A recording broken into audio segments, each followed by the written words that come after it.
dyma fideo sydyn yn dangos tŷ myfyrwyr newydd ni yma yng Nghaerdydd. Dwi'n byw â 4 myfyrwyr arall a dyn ni gyd yn astudio yn Met Caerdydd.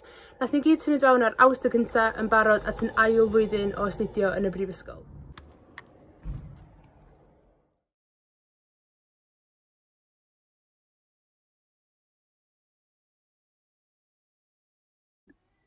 Dyma fy stafell wely sydd reit ar dop y grisia. Mae gennym ni 3 ystafell gwely fyny grisia a wedyn 2 ystafell wely lawr grisia.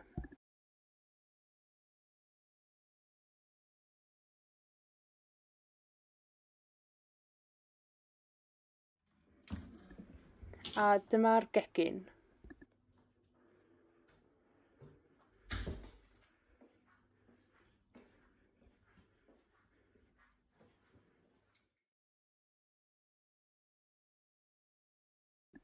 Dyma ni pawb yn symud fewn i'r tŷ ar Awst y cynta. Mae 'na chydig bach o lanast yn y tŷ oherwydd pawb yn hynod o gyfrwys gael bod yn ôl a gweld ei gilydd ar ôl bod adra mor hir.